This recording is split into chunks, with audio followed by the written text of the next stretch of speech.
ဒီတစ်ခါမှာတော့ကျွန်တော်တို့အစိုးရနောင်နဲ့ပတ်သက်ပြီးတော့ပြောကြရအောင်ပါနောင်ဆိုတာတော့ကျွန်တော်တို့ကလေးဘဝတော့ဆိုလို့ရှိရင်မိန်းကလေးပရိသတ်တွေမှာကလူငယ်ပရိသတ်တွေတော်တော်များများကြားထဲမှာရေပန်းစားခဲ့တဲ့အကူတော်တရားဖြစ်ပါတယ်သူကတော့တစ်ခါတစ်ခါတော့နမကြီးခဲ့တဲ့တခြင်းမျိုးပြန်ဆိုတေးအနေနဲ့လည်းပောက်ခဲ့သလိုအဲ့ဒီကာလာတော့ဆိုလို့ရှိရင်ထုံချိုင်းရဲ့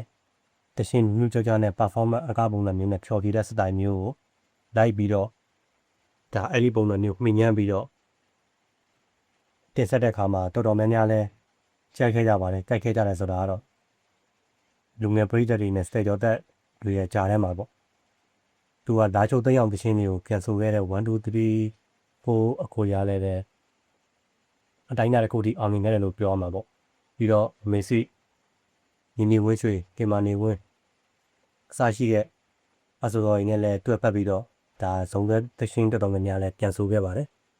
ပြန်ဆိုပြီးများတယ်ဆိုပေမဲ့လို့အဲ့ဒီပြန်ဆိုပြီးတော်တော်များများလည်းအောင်မြင်ခဲ့တာပါပဲဒါမှမဟုတ်သူကဒီလိုမျိုးတွေအောင်မြင်နေပြီးတော့သူ့ရဲ့အနာဂတ်တွေလှပနေပြီလို့ထင်ရပေမဲ့လို့ဒါအသက်30တောင်မပြည့်သေးတဲ့အသက်29လောက်ရှိမှန်းတူရနော်အဲ့ဒီအရွယ်မှာပဲသူကရုပ်တရက်ကျွေးလင်းနေရတယ်ပေါ့အဲ့ဒီချိန်တော့နောင်တခြင်းတွေထပ်ပြီးတော့ထွက်လာတာမတွေ့ဘူးသူနဲ့ပတ်သက်တဲ့နှုတ်ပညာလှူရှားမှုသတင်းတွေအစနာပြောင်းနေတဲ့ဘာညာနဲ့ပြောနေကြရင်းနဲ့ပဲနောက်သိမကြတော့ပဲသူ့ရဲ့ဒါကွယ်လွန်သွားခဲ့တဲ့အကြောင်းဟိုတဆင်တကားတဆင်နဲ့ကြားကြရတာပေါ့အဲ့ဒီခေတ်တော့ဒီနေ့ခေတ်လိုမျိုးမီဒီယာတွေလည်း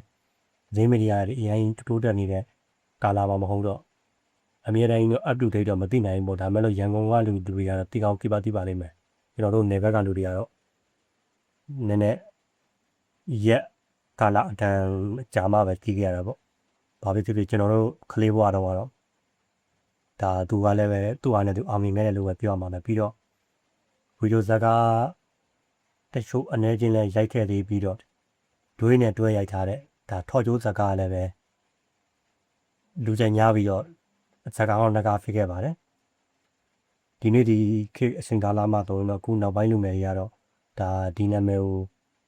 နဲ့ဒီဆိုတော့သိကြမှသိပါလိမ့်မယ်ဒါကျွန်တော်တို့ခေတ်တုန်းကတော့အချင်းကရအစိုးရတွေတယောက်ပါပဲအထူးသဖြင့်လူငယ်ကြိုက်ပေါ့